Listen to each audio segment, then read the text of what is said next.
নমস্কার বন্ধুরা, আরএস গল্পকথায় আপনাদের সবাইকে স্বাগত। আশা করি আপনারা সবাই সুস্থ আছেন। বন্ধুরা, আপনারা শুনছিলেন শ্রী হীরালাল দাশগুপ্তের লেখা একটি শিকার কাহিনী, বাঘের জঙ্গলে। আজকের চতুর্থ পর্ব।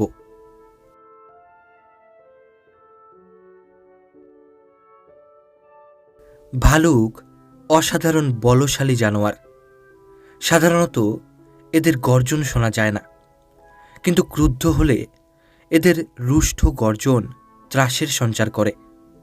পর্বতের ঢালু দেহ, খাড়া পাহাড়ে এরা অনায়াসেও এত দ্রুত চলাচল করে যে তা যথার্থই বিস্ময়জনক। মানুষ এদের খাদ্য নয়, কিন্তু ভালুক তাদের বিচরণ পথে কোনো প্রতিবন্ধক গ্রাহ্য করে না। তাই বনের কাঠুরে, মেষপালক বাঘের চেয়েও ভালুককে বেশি ভয় করে। একবার মুখোমুখি হলেই বিপদ। এদের তীক্ষ্ণ নখ ও দাঁতের আক্রমণে অসতর্ক পথিকের জীবনান্ত হয়। আক্রমণ সময়ে ভালুকের মুখবিবর থেকে বেরোয় থুৎকার। এই থুৎকার, গর্জন ও দাঁত নখের আক্রমণ বনের কাঠুরে বা শিকারী মারা না গেলেও তার নাক, কান, মুখ ও চোখ এরূপ ক্ষতবিক্ষত হয় যে বীভৎস চেহারা মানব সমাজে বিড়ম্বনার কারণ হয়ে ওঠে। আমি ভালুকের আক্রমণে বিকলাঙ্গ দুটি লোক দেখেছি। একজন ভদ্র সমাজে বাস করে না, সে জঙ্গলের শিকারী, আর একজন বিচার বিভাগের হাকিম। এরা দৈবাৎ প্রাণে বেঁচেছে, কিন্তু মানুষের দৈহিক সৌন্দর্য থেকে এরা চিরবঞ্চিত। অরণ্যের দুর্দান্ত দস্যু এদের সমস্ত সৌন্দর্য লুণ্ঠন করে নিয়েছে। ভালুক যেমন অবলীলাক্রমে দুর্গম পাহাড় আরোহণে, তেমনি বৃক্ষারোহণে পটু। অরণ্যের ভিতরে ডুমুর গাছগুলির সর্বাঙ্গ, এমনকি উচ্চতম শাখায় এদের গভীর নখচিহ্ন দেখা যায়। এই গাছগুলি সর্বাঙ্গে গভীর নখাঘাতের নামাবলী পড়ে শিকারীকে ভালুকের নৃত্য আবির্ভাবের সংবাদ দেয়। ঝোপঝাড়ের ভিতরে বড় বড় গর্ত খুঁড়ে এরা পিঁপড়ে, উইপোকা অনুসন্ধান করে। যে পাথুরে মাটিতে শাবলের সাহায্যে গর্ত করা কষ্টসাধ্য, সেখানে বড় বড় গর্ত দেখে এদের দৃঢ় মজবুত নখরের পরিচয় পাওয়া যায়। অরণ্যে পাহাড়ে এদের যাতায়াতের পথ প্রায় সুনির্দিষ্ট। সন্ধ্যার প্রারম্ভে এই রাস্তা ধরে এরা খাদ্যান্বেষণে সমতল ভূমিতে নেমে আসে। আবার ভোরের দিকে বিশাল ভুজ চতুষ্টয়ের ক্ষিপ্র সঞ্চালনে দুরারোহ পথ অতিক্রম করে আপন গুহায় আশ্রয় গ্রহণ করে। ভালুকের পদক্ষেপ এবং গতায়াত সম্পূর্ণ নির্ভীক, বেপরোয়া। কিন্তু ভালুক বাঘের মতো হুঁশিয়ার নয়, চক্ষুকর্ণ বাঘের মতো জাগ্রত নয়। ভালুক একরোখা, কতকটা আত্মনিষ্ঠ। আশেপাশের অন্য জানোয়ার বা মানুষের উপস্থিতি সে ভ্রুক্ষেপ করে না। আপন দেহশক্তিতে তার অখণ্ড বিশ্বাস। কিন্তু বাঘ বনের জানোয়ার শিকার করে খায়, তাই তার গতিবিধি নিঃশব্দ ও সংযত। ভালুক কতকটা ভ্রুক্ষেপহীন বলে ভালুক শিকার অপেক্ষাকৃত সহজ। পরিশ্রম, নিবিষ্ট অনুসন্ধান এবং নিভৃতে সময়ের প্রতীক্ষা, ভালুক শিকারে মোটামুটি এই যথেষ্ট। কিন্তু ভালুক সম্পূর্ণ অসতর্ক বা অসন্দিগ্ধ নয়। ডুমুর গাছে রাত্রের অন্ধকারে লুক্কায়িত আমরা কয়েকটি শিকারী গুলি ছোড়ার সুযোগ খুঁজছি, কিন্তু খানিক পূর্বে একটি সিগারেটের ক্ষুদ্র টুকরো থেকে ঈষৎ ধূম বেরোচ্ছে দেখে ভালুক পালিয়ে গেল। জল সম্পর্কে ভালুকের একটা অদ্ভুত ভীতি দেখা যায় এবং জলের দিকটা সে এড়িয়ে চলে। সাঁতার কাটতে ভাল্লুককে কখনো দেখা যায়নি। নবী আক্তার এ সম্পর্কে একটি ঘটনার উল্লেখ করেছেন। একবার জঙ্গল পর্যটন সময়ে তিনি দৈবাৎ একটা ভালুকের সামনে পড়ে যান। ভালুকটা তৎক্ষণাৎ তাড়া করে। নবী আক্তার প্রাণপণে ছুটে যখন ভালুকের সঙ্গে পেরে উঠছিলেন না, তখন হঠাৎ বন্দুকটা ভালুকের দিকে এগিয়ে দিলেন। ভালুক তৎক্ষণাৎ বন্দুকটা বজ্র মুষ্টিতে ধরে বন্দুকের ব্যারেলটি দাঁত দিয়ে চিবিয়ে ভেঙে ফেললে। নবী আক্তার ক্ষণিকের এ সুযোগে একটা পার্বত্য ক্ষুদ্র জলাশয় পার হয়ে ওপার থেকে ভালুককে বৃদ্ধাঙ্গুষ্ট দেখাচ্ছিল। নবী আক্তার জানতেন সাঁতার কেটে জল পেরিয়ে আসার ক্ষমতা ভালুকের নেই। বন্দুকের বিনিময়ে সেদিন তার প্রাণটা বেঁচে গেল নিজের উপস্থিত বুদ্ধিতে। ভালুক আক্রমণের সময়ে সোজা দাঁড়িয়ে বিস্ফারিত বক্ষে আততায়ীকে তাড়া করে আক্রমণ করে। শিকারী তখন ভয়ে হতবুদ্ধি হলে তার বিপদ অনিবার্য। গেরিলা শিকার সম্পর্কেও শুনেছি, সে শিকারীকে 1 সেকেন্ডের টার্গেট দেবে। এই অবসরে হয় শিকারী গেরিলাকে মারবে, না হয় গেরিলার হাতে শিকারীর প্রাণ যাবে। কালী পাহাড়ির বায়ে একটা অনুচ্চ পাহাড়, ভূপৃষ্ঠে প্রস্তরীভূত অজগর। অজগরের মতোই এঁকে বেঁকে মিশেছে দূরান্তের পাহাড় পুঞ্জে। পাহাড়ের গায়ে বনস্পতির সমারোহ নেই। এর দেহ গাঢ় সবুজ, অসংখ্য ঝোপঝাড়। এদের বিচ্ছেদ পথে মাঝে মাঝে দেখা যায় ঊষর পাহাড় খণ্ড, কোথাও বা নিঃসঙ্গ খেজুর গাছ, দু একটা শিশু বট। পাহাড়ের কোল ঘেঁষে কোষটেকে রাস্তা এগিয়ে যাওয়া চলে কমলপুর পর্যন্ত। এ রাস্তা নালা, খাদ আর গহ্বরে সমাকীর্ণ। বহু কসরতে বড় খাটটা পেরিয়ে যেতে পারলে প্রাচীন মহুয়া গাছটার নিচে গাড়ি রাখা চলে। শীতের অপরাহ্ন, সূর্যাস্তের ম্লান রশ্মি পাহাড়ের ঝোপঝাড়কে বিচিত্র করেছে। একটা তিতির ডাকছে। বন্দুকটা তুলে নিলাম। রাত্রে আমিষাহারের ব্যবস্থা হলো। বায়ে গাছের আড়ালে অদৃশ্য বস্তিটা কমলপুর। নবী আক্তার এই গ্রামের মোড়ল। কমলপুর শহরের সভ্যতা থেকে অনেক দূরে, কিন্তু সভ্যতার ছোঁয়াচ লাগে যখন দিগন্তে ধুলো উড়িয়ে দূরদেশ থেকে মোটর আসে, শহরবাসী শিকারীর ধূলি ধূসরিত রথ। কখনো সাহেব শুভ, কভু বা রাজকুমার, ইউরোপীয় পোশাকে পদস্থ দেশি সাহেব। প্রাচীন বটবৃক্ষের ছায়ায় প্রশস্ত চবুতরা। প্রভাতে ও সন্ধ্যায় এখানে বস্তির লোক জমায়েত হয়। পুনোয়া আর ফাগুয়াও আসে। শিকারের গল্পগুজব চলে। সামনের পাহাড়টায় লেপার্ডের দৌরাত্ম্য বেড়েছে। ওদিকে আখের ক্ষেতটায় ভালুক আসে। বাঘের গর্জন শোনা যায় কালী পাহাড়ির ক্রোড় সাহিত মাধোপুরের প্রান্তরে। আর বিশনপুর পাহাড়ি থেকে নামছে বৃহদন্ত বরাহ। খবরগুলো বয়ে আনে পুনোয়া, ফাগুয়া আর মহাবীর। জানোয়ারের গতিবিধি এদের একমাত্র শিক্ষা, অরণ্য এদের বিদ্যালয়। রাস্তায় ধুলোর ঝড় তুলে শীতের সায়ান্নে আমিও সেদিন পৌঁছেছি এর সান্ধ্য আসরে। সঙ্গে 2 সাথী, একজন আমার ভ্রাতা সুখ্যাত সাংবাদিক বিজয়বাবু, অপর মাসিকপত্রের লেখক প্রতুল। বিজয়বাবুর শিকারের স্পৃহা নাই, সাহচর্যে আনন্দ আছে। প্রতুল চাচ্ছে গল্পের খোরাক, নিজের চোখে দেখা শিকার কাহিনীতে তার সাহিত্য সরস হবে। বলা বাহুল্য, এদের কেউ শিকারী নন।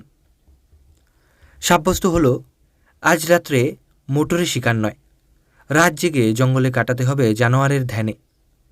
ভালুক তো জঙ্গলে ঢোকার পথেই দেখা যাবে। জঙ্গলে ঝর্নার পাশে প্রথম জামে আসে চিতাবাঘ, দ্বিতীয় জামে বিশাল সিংহলা সম্বর, কখনো বাঘ, আর ভোরের দিকটায় আসে লেপার্ড আর ভালুক। আমাদের ক্যাম্প 5 মাইল দূরে একতারার ডাক বাংলো। আর অনর্থক দেরি নয়, গাড়ি ফিরে গেল সেই বাংলোয়। সেখান থেকে মুখ পুড়িয়ে গরম খিচুড়ি খেয়ে মোটরে বসেছি। সর্বাঙ্গে শীতের আচ্ছাদন। গাড়ি তীর বেগে ছুটেছে মাধোপুরের জঙ্গল সীমান্তে। সঙ্গে এলো নবী আক্তারের ছোট ভাই, তারই যোগ্য অনুজ। নবী আক্তার বধির, ছোট ভাই তোতলা। একটি কথা গুছিয়ে বলতে মুখের কসরত চলে 8 ঘণ্টা। 2 ভাই সাহসী শিকারী। একটা অঙ্গহানি না হলে বুঝি বড় শিকারী হওয়া যায় না।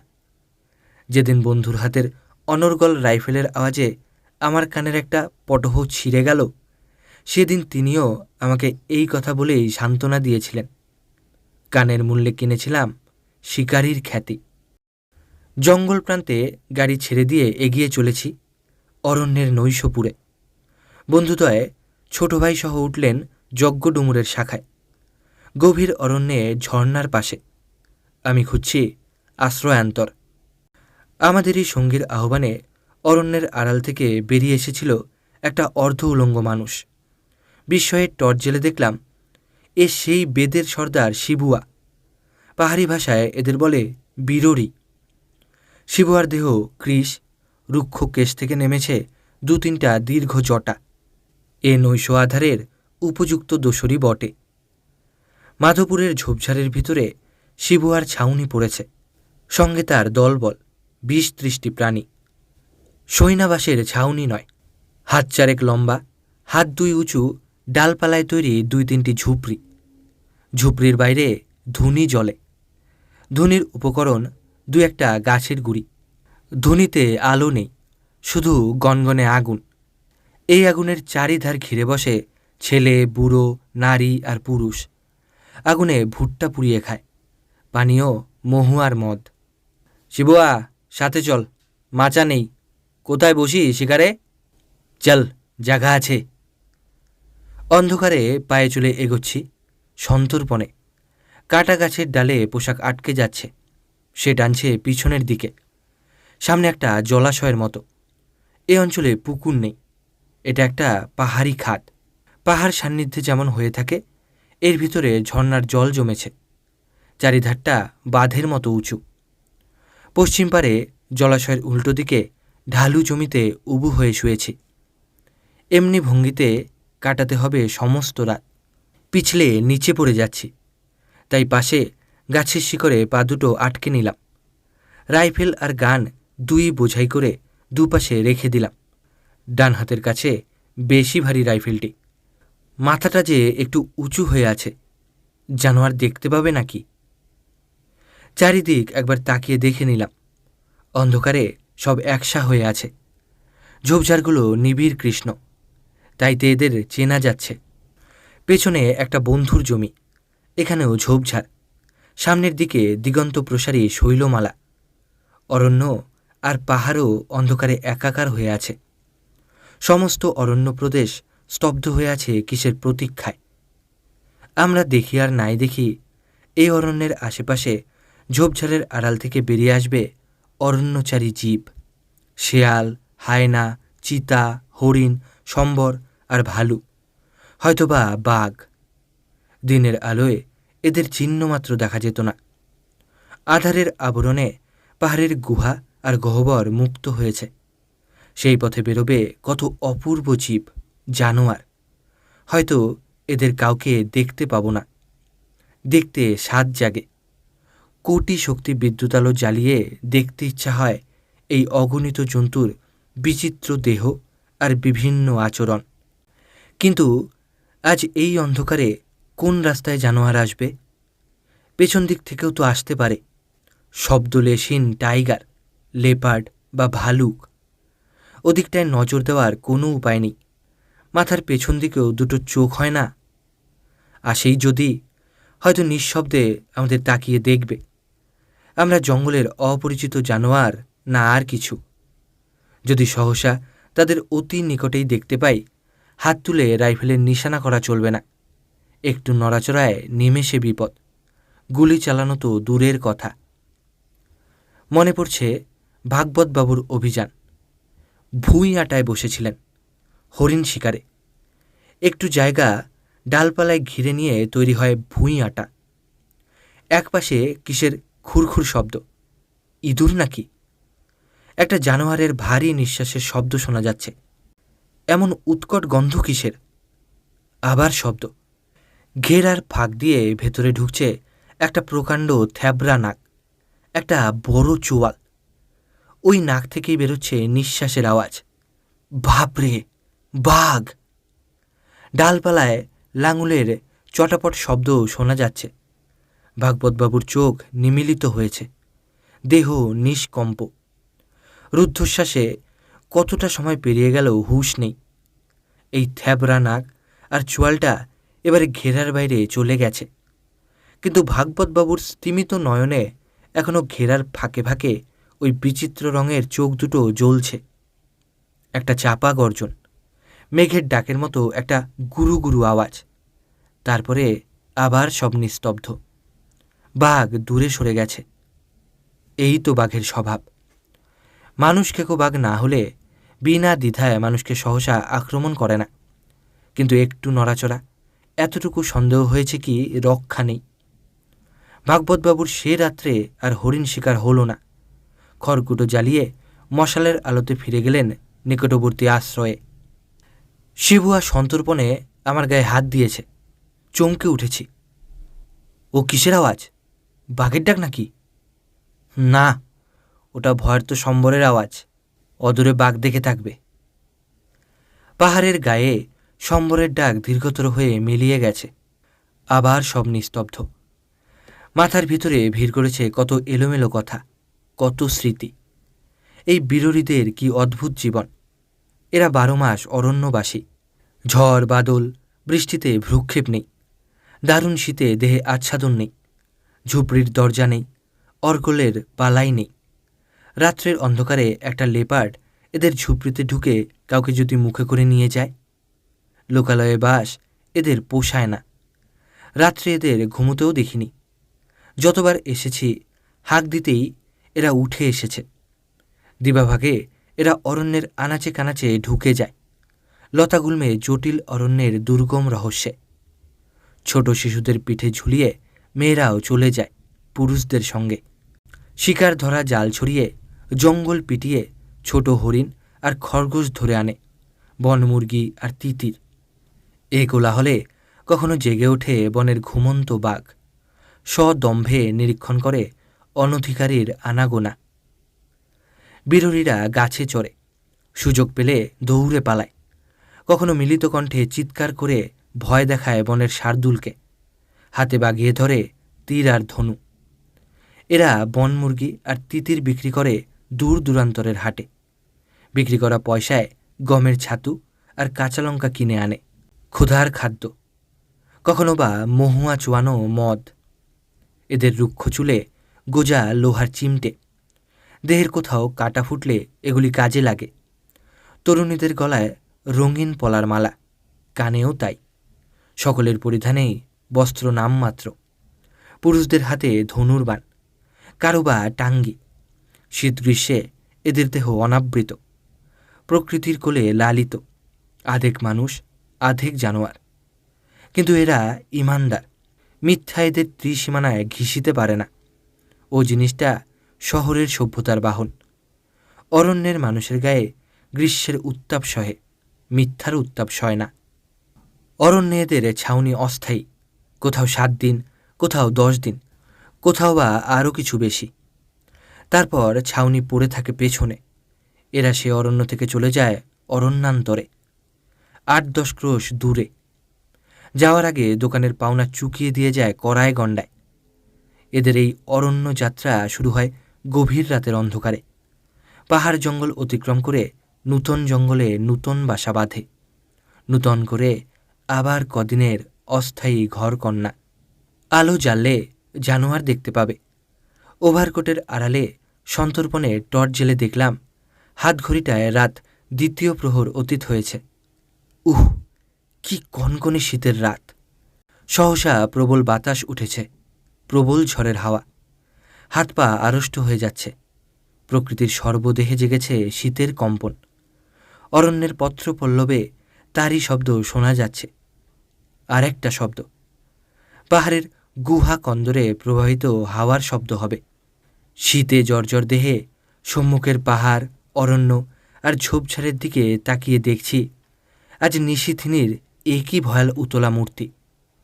এর দুর্নিরীক্ষ অন্ধকার, এর ঝোপঝাড়ের গভীর রহস্য, এদের অন্তরালে প্রতীক্ষমান জানোয়ার। প্রকৃতির সর্বদেহে জেগেছে ভ্রুকুটি, হিংসায় ক্রূর। মনে ভাবছিলাম, এমনি করে, এমনই পারিপার্শ্বিকতার ভিতরে বসে যে কবি অরণ্যের বিভীষিকার মূর্তি দেখেনি, অরণ্যের সমগ্র রূপ তার দেখা হয়নি। এমনই নৈশ আধারে সাপত সংকুল অরণ্যের নৈশপুরীতে বিনিদ্র প্রতীক্ষায় এর তমসাচ্ছন্ন ভয়াল মূর্তি যার চোখে পড়েনি, অরণ্য দেখা তার সম্পূর্ণ হয়নি। এ রূপ কল্পনায় ফোটে না, দেহের প্রত্যেক শিরা উপশিরায় উপলব্ধির বিষয়। ফাগুনের বনপথে কিশলয়ের উৎসব সজ্জা যার চোখে পড়েছে, 2 কান ভরে শুনেছে নবমঞ্জুরির গান। আর অসংখ্য বিহগের অজস্র কাকলি পথ হারিয়ে ফেলেছে মহুয়া বনে। সে দেখেছে ষোড়শী প্রকৃতির উৎসব সাজ, রঙে রসে অপরূপ। আমার চোখে আজ খুলে গেছে অসংখ্য বিবরের রুদ্ধ অর্গল, অন্ধকারের রহস্য পারাবার। প্রকৃতির পুষ্পাভরণ ঝরে পড়েছে, দেখতে পাচ্ছি না মহুয়ার সুরভিত হাসি, পলাশের রক্ত রাগ। চোখে জেগেছে চিতার কুটিল পদক্ষেপ, ভালুকের রক্ত চোখ। আজ শীতের প্রবল বার্তায় ভেসে এসেছে তাদেরই বিজৃম্ভিত মুখোচ্ছ্বাস। আমার চোখের আড়ালে, পেছনে, আশেপাশে নিঃশব্দে গুড়ি মেরে আছে সহস্র বিভীষিকা। একটু শব্দ, একটু নড়াচড়া হলে কী যে কাণ্ড ঘটে যাবে তার স্বরূপ আজও জানি নে। রাত তৃতীয় প্রহর অতীত হয়েছে। আজ অরণ্যের অধিবাসীদের ভিতরে চলেছে একটা ষড়যন্ত্র। লুক্কায়িত শিকারীর অভিসন্ধি সে জেনে নিয়েছে। যে ২-৪টা জানোয়ার অন্ধকারে গা ঢাকা দিয়ে বেরিয়ে এসেছে, কি সন্দেহে মুহূর্তে তারা জঙ্গলে আত্মগোপন করেছে। অন্ধকারে তাদের চেনা যায়নি, হয়তো আড়ালে লুকিয়ে তাদেরই ২-১টা আমাদের হাবভাব নিরীক্ষণ করছে। পেছনে তাকালেই সন্দিগ্ধ চোখ দুটো ঝোপের আড়ালে অদৃশ্য হবে। মনে পড়ছে পুঁথিতে পড়া সেই ইংরেজ শিকারীর অভিজ্ঞতা। চোখে পড়ছে জঙ্গলের আড়ালে ২ শিকারী, একজন ইংরেজ, একজন নেটিভ। সম্মুখে মুক্ত আকাশের নিচে বালুসজ্জায় রক্ষিত কিল, বাঘে মারা একটা মৃত মোষের দেহ। এরা জঙ্গলের প্রত্যেক অলিগলি নিরীক্ষণ করে দেখেছে। এমনি করে না দেখলে কখন ঝোপের আড়ালে নিঃশব্দে বাঘের মাথা বেরোবে বোঝা যাবে না। যে সে বাঘের মুণ্ড, না পাহাড়, না বনের শুষ্ক ডালপালা। দূরে বাঘের গর্জন শোনা গেছে। বাঘ তীক্ষ্ণ নজরে আততায়ীর সন্ধান শেষ করে অরণ্যের অন্য জানোয়ারকে তার ক্ষমাহীন শাসন জানিয়ে দিচ্ছে। এবারে কিলের কাছে বাঘ বেরিয়ে আসবে। হঠাৎ নেটিভ শিকারীর হস্তস্পর্শে সাহেবের নজর পড়েছে পিছনের দিকে। সে দৃষ্টি আটকে গেল সেদিকেই। বৃহৎ লাঙল দুলিয়ে পেছনে দাঁড়িয়েছে সেই চিত্রিত দেহ অরণ্যরাজ। চোখে জ্বলছে সংশয় আর শাসনের আগুন। শিকারীদ্বয় নিশ্চল, এতটুকু অবিবেচনা। রাইফেল হাতে তুলে নেওয়ার চেষ্টার সাজা তারা জানে। সে সাজা মুহূর্তে আপতিত বাঘের দংশট্রা। কয়েকটা মিনিট, মনে হলো দীর্ঘ সময়। হঠাৎ বাঘ অদৃশ্য হলো জঙ্গলের আড়ালে। বাঘের খটকা দূরীভূত হয়নি। এ জঙ্গলে বাঘের প্রতীক্ষা আর হল না। সেদাক্ত দেহে পলায়ন ছাড়া গত্যন্তর ছিল না। কখন অজ্ঞাতে একটুখানি ঘুমিয়ে পড়েছিলাম জানি নে। অদূরে মানুষের কণ্ঠস্বরে চোখ খুলে গেছে। চেয়ে দেখি আধারের জবনিকা সরে গেছে। আমার দিকে এগিয়ে আসছে ছোটা ভাই আর সঙ্গীদ্বয়। রাত্রের মায়াপুরী মিলিয়ে গেছে ভোরের আলোয়। রাত্রে শিকার হয়নি, তাতে আমার ক্ষোভ নেই। অনিদ্রার গ্লানি মুছে ফেলেছি নূতন আশায়। সম্মুখে নীল আকাশ ছুঁয়ে শুয়ে আছে একতারা ও মহাদেবস্থানের সুউচ্চ শৈলশ্রেণী। পাহাড়ের গৈরিক মিশেছে অরণ্যের শ্যামলিমায়। বহুদিন এই পাহাড় চূড়ায় তাকিয়ে ভেবেছি হিংস্র সাপদের বাসভূমি এই পাহাড়ে চড়ে সন্ধান করব তাদের আশ্রয় গুহা, প্রত্যক্ষ করব তাদের জীবনযাত্রা। যে ভাবনা এতদিন কল্পনায় পর্যবসিত, আজ তাই হলো সংকল্প। ডাকবাংলোয় ফিরে এসে হুকুম দিলাম, খানা চাই 1 ঘণ্টার মধ্যে।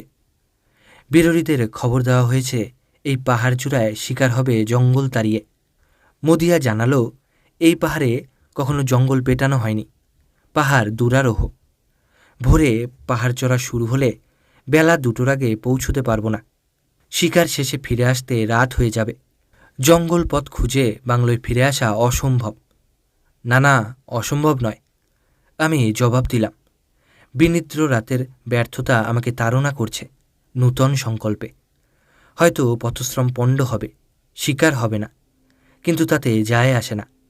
আবিষ্কারের আনন্দ, প্রয়াসের আনন্দ আমার লক্ষ্যে প্রাণ সঞ্চার করেছে। চলো চলো, দ্রুত এগিয়ে চলো। মহুয়ার প্রান্তর পেছনে ফেলে এগিয়ে যাচ্ছি ঝোপঝাড় অতিক্রম করে। এরপরে আরম্ভ হবে গভীর অরণ্য। অরণ্য শীর্ষে দেখা যাচ্ছে মহাদেবস্থানের জীর্ণ মন্দির, নিচে বাংলো সংলগ্ন অলিন্দ। অন্তর পরিপূর্ণ হয়েছে বিস্ময়ে। কোন সাধক প্রতিষ্ঠা করেছিল এই মন্দির? কালের মহাপ্রান্তরে তার নাম হারিয়ে গেছে, শুধু দাঁড়িয়ে আছে তার সাধনার সাক্ষী। অরণ্য মধ্যবর্তী এই প্রাচীন মন্দির আর শিবলিঙ্গ। শুনতে পাই আজও শিব চতুর্দশীর অন্ধকার রাতে নির্দিষ্ট পূজারী এসে এই মন্দিরে আলো জ্বালিয়ে দেয়, অতীতের সে নিষ্কম্প প্রাণ প্রদীপের প্রতিভূ। মন্দিরের চত্বর অতিক্রম করে অরণ্যে প্রবেশ করেছি। সম্মুখে শুয়ে আছে প্রস্তরসজ্জায় অগভীর পার্বত্য নদী। উচ্চ পাহাড় থেকে নেমে অরণ্য আড়ালে এঁকে বেঁকে ছুটে চলেছে জনপদের উদ্দেশ্যে। লোকালয়ে দিতে হবে পিপাসার বাড়ি, ফসলের ক্ষেতে রসধারা। ভাবছি, এ কি শুধুই প্রবাহ?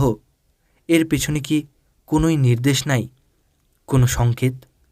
সম্মুখের অরণ্যরাশি বিক্ষিপ্ত চিন্তাকে সংহত করেছে।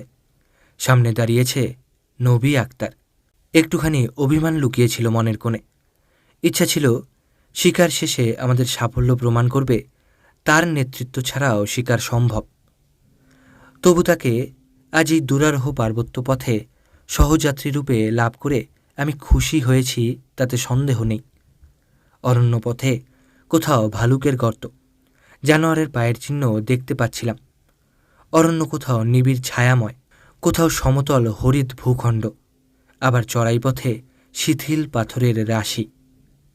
সূর্য তখন মধ্য গগনে। যেদিকে তাকাই রৌদ্র সমুজ্জ্বল সবুজ অরণ্যরাজি। চতুর্দিকে তরঙ্গায়িত সমুদ্রের মতো শৈলমালা। এদিকে তৃষ্ণায় আমাদের কণ্ঠ শুষ্ক প্রায়। হঠাৎ বিজয়বাবু বিদ্রোহ ঘোষণা করলেন। আর এক পাও যাব না। এই হলো তার ঘোষণা। তোমাদের এই ঊর্ধ্বগতির তো আর শেষ নেই, পা দুটো না চললেও কি যেতেই হবে? আমি বললাম, না গিয়ে উপায় কি? এই জঙ্গলে তোমাকে একা রেখে তো আর যেতে পারি নে, খানিকটা রাস্তা বাকি। ওপরে না গেলে এতটা রাস্তা আবার ফিরে যেতে হবে, সেটাই কি এত সহজ? অগত্যা বিজয়বাবু বিরক্তি ভরে উঠে পড়লেন। যখন পাহাড়ের শীর্ষ দেশে পৌঁছেছি তখন দ্বীপ্রহর উত্তীর্ণ প্রায়। উল্টো দিক থেকে বিট আরম্ভ হয়েছে। আমি কিন্তু পাহাড় চূড়ায় একখানা বড় পাথর বেছে নিয়ে শুয়ে পড়েছি। শ্রান্তির আর অবধি ছিল না। গতরাত কাটিয়েছি বিনিদ্র। চোখ দুটো জোর করেও আর খুলে রাখা যাচ্ছে না। হঠাৎ মদিয়ার আকর্ষণে ঘুম ভেঙেছে। আমাদের সামনে আর একটা উঁচু পাহাড়, আর এই দুই পাহাড়ের মাঝে গভীর খাদ। সম্মুখের পাহাড়ের গায়ে বাঘ নয়, এক পাল সম্বর। দৃশ্য চমৎকার। রাইফেল ছেড়ে ক্যামেরাটা হাতে নিয়েছি। কি আশ্চর্য, ক্যামেরায় আর একটা ফিল্মও অবশিষ্ট নাই। রাস্তায় ওগুলো শেষ করে ফেলেছি। অগত্যা রাইফেল হাতে নিলাম। সম্বর আমাদের এখান থেকে অন্যন 200 গজ দূরে। একটা সম্বর বেছে নিয়ে ফায়ার করেছি। মদিয়া বললে মিস হয়েছে। দূরে উপবিষ্ট নবী আক্তার বিরক্তি ভরে বলে উঠেছেন, মিস সাহেব নে শিকার গড়বড়া দিয়া। আমার দৃঢ় বিশ্বাস আমার লক্ষ্য ভুল হয়নি। আর কোনো জানোয়ার দেখা গেল না। বিরোধীরা বিট করে যখন এগিয়ে এলো তখন চেঁচিয়ে আমাদের জানিয়ে দিলে, সম্বর মিল গিয়া।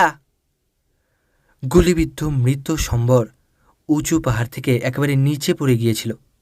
কোলাহল করে ছুটে গিয়ে তাকে তুলে নিয়ে আসা হলো। তখন আর নূতন বিটের সময় নেই। বেলা শেষ হয়ে এসেছে। অন্ধকারে পথ চলা অসম্ভব হবে। তাছাড়া বাংলোয় ফিরে যেতে হবে নূতন রাস্তায়, অজানা পথে। সে আরেকটা রাত। অমার রজনীর গাঢ় অন্ধকারে সমস্ত বনভূমি আচ্ছন্ন। নিঃশব্দে আমাদের মোটর ছুটেছে বন পথে। জমি কোথাও সমতল, কোথাও বা বন্ধুর উপত্যকা ভূমি। গাড়ি চলেছে হোঁচট খেয়ে। কোথাও আবার সংকীর্ণ রাস্তায় গাড়ি একদিকে কাত হয়ে প্রথম গিয়ারে চলেছে। আমাদের ভয় হচ্ছে গাড়ি বুঝি উল্টে যায়। ডান দিকে বিশনপুরের পাহাড়। এই পাহাড় শ্রেণী কালী পাহাড়ি ও মহাদেবস্থানের পাহাড়ে মিলেছে।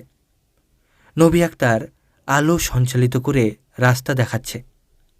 হঠাৎ অদূরে কয়েকটা বন্যবরাহ নজরে এলো।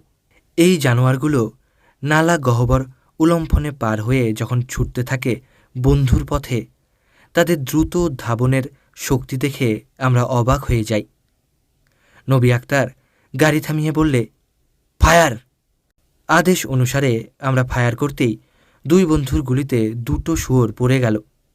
শুয়োর তখনই কুড়িয়ে নেওয়ার আবশ্যক নেই, তাই গাড়ি আবার অগ্রসর হল পূর্ব সীমান্ত পার হয়ে দক্ষিণ দিকে। ঠিক মোড়ের কাছে ঝোপের আড়ালে একটা জানোয়ার দেখা যাচ্ছে। জানোয়ারটার লক্ষ্য অন্যদিকে। মনে হলো পলায়মান বাকি শুয়োরের দিকেই তার তীক্ষ্ণ নজর। শুয়োর সেদিকে এগিয়ে এলেই বাঘ ঝাঁপিয়ে পড়বে বরাহের ঘাড়ে। সে যে বাঘ তাতে তখন আর সন্দেহ ছিল না। যদি শুয়োর বাঘের অবস্থানের দিকে ছুটে না আসে, এই বাঘ তার পিছু নেবে, যেমন করে বাঘ সন্তর্পণে অনুসরণ করে শিকারের।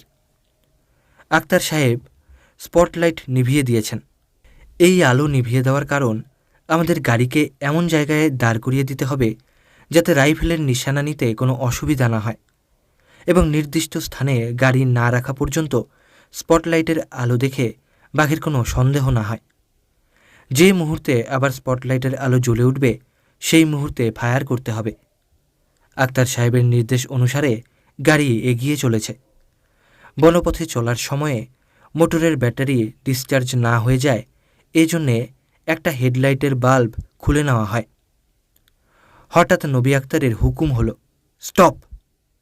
অভিজ্ঞ সোফার গাড়ি থামিয়েছে, আর সেই মুহূর্তে আমি রাইফেল তুলেছি। আলো জ্বলে উঠতেই বাঘ দেখা গেল। আবার নবী আক্তারের হুকুম হলো, ফায়ার! আমার 423 মশার রাইফেল থেকে 1 হাত অগ্নিশিখা বেরিয়ে এলো। পাহাড়ে আওয়াজ হলো, গুম! আবার ফায়ার করেছি। নবী আক্তারের ফায়ার এগেন অনুসরণ করেই পাহাড়ে প্রতিধ্বনি ওঠে গুম গুম। তারপরে সমস্ত নীরব। বাঘ দেখা যাচ্ছে না, দেখার কোনো উপায়ও ছিল না। অন্যন 200 ফুট উঁচু পাহাড়ের এক প্রান্তে জঙ্গলের আড়ালে বাঘ, দুপাশে 2টো বিচ্ছিন্ন ও বড় বড় পাথর।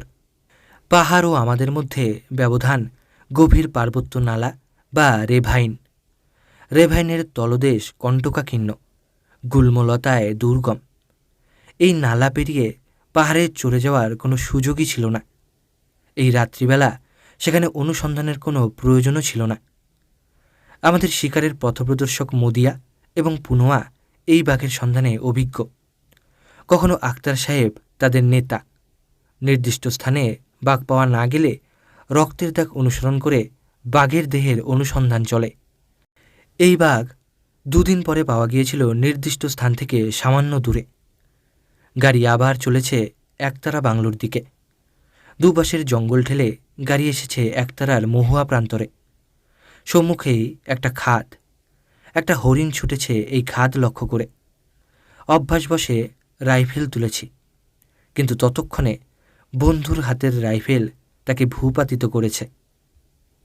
সকালবেলায় আমাদের বাঘ সন্ধান, কিন্তু ভোরের দিকে চৌধুরী সাহেবের খেয়াল হলো সিঙ্গার যেতে হবে। বাঘ সন্ধানের ভার দেওয়া হলো মদিয়াকে। চৌধুরী সাহেবের শিকারের উৎসাহ এই ফায়ার করা পর্যন্ত। সন্ধানের যে থ্রিল, আশা ও নৈরাশ্যের যে বিপুল আনন্দ, চৌধুরী সাহেবের তাতে কোনো প্রলোভন নেই।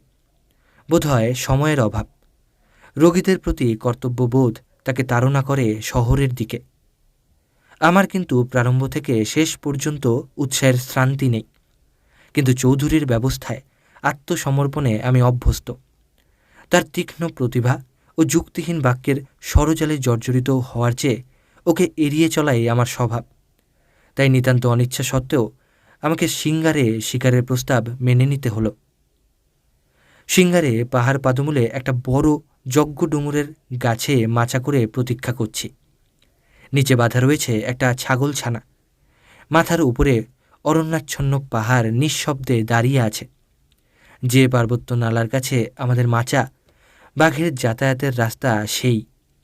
বহু বাঘ এবং প্যান্থার এখানে শিকারির গুলিতে মারা পড়েছে। এরই নিকটে গর্তের ফাঁদ তৈরি করে বাঘ বন্দি করা হয়েছিল।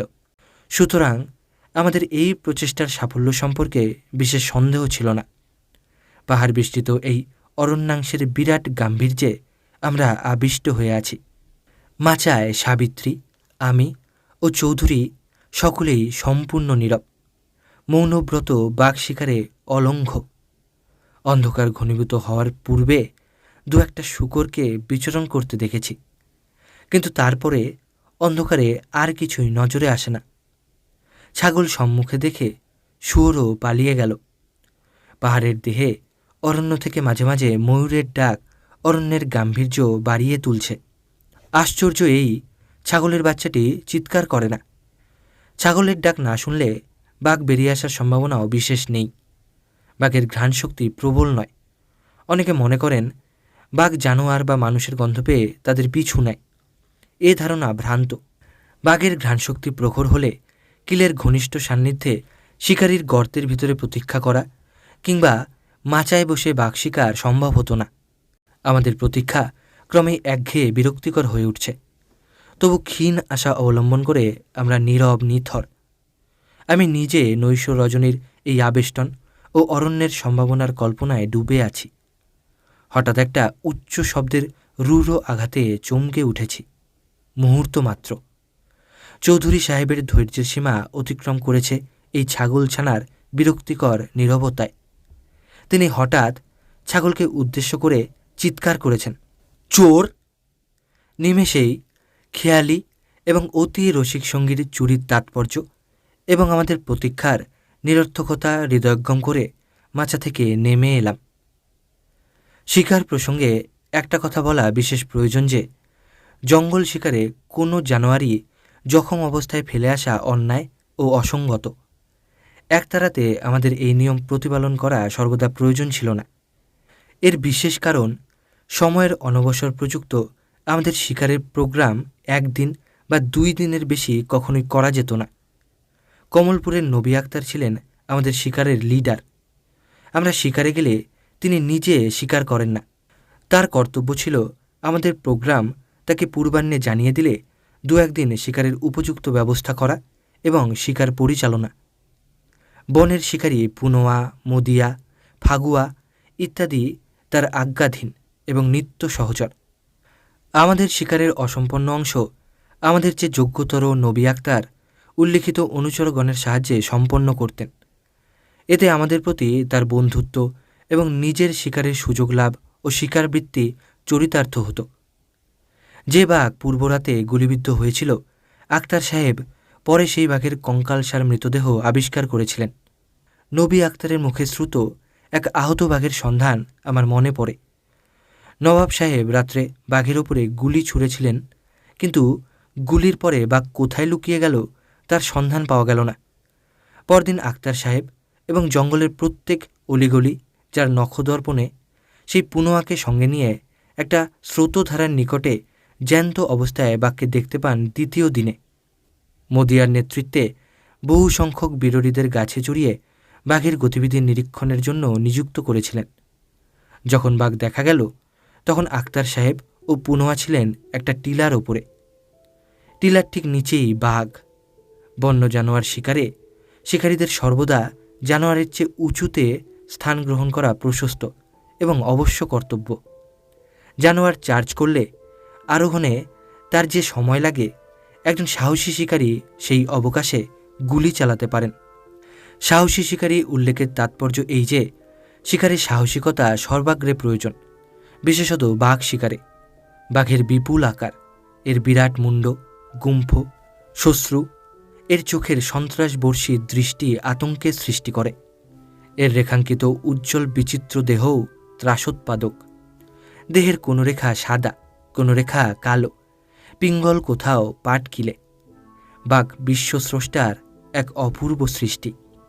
আগেই বলা হয়েছে, আক্তার সাহেব অনুচরসহ ছিলেন টিলার উপরে, তার নিচেই বাঘ। গুমগুম করে আক্তার সাহেবের double barrel Holland and Holland 2 বার গর্জন করলে, কিন্তু দুটোই মিস হলো। বাঘ নিশ্চল। আক্তার সাহেব নিচে অবতরণ করলেন বাঘ থেকে অনেকটা দূরে। তার মনের অবস্থা সহজেই অনুমেয়। আবার ফায়ার হলো। এবারে বাঘ মরে গেছে, কিন্তু বাঘের চেহারায় মৃত্যুর কোনো লক্ষণ দেখা গেল না। বাঘ ছিল। ঝোপের আড়ালে পেছনের দিকটা দেখে মনে হলো মাটিতে উপবেশনের ভঙ্গিতে বসে আছে। এই বাঘ যখন বার করা হলো তখন দেখা গেল রাত্রে নবাব সাহেবের গুলিতে তার চোয়াল ভেঙে গিয়েছিল এবং পায়ের একটা থাবা সম্পূর্ণ চূর্ণ। তাই ভগ্ন চোয়াল বাঘের দাঁত ব্যবহারের কোনো শক্তি ছিল না।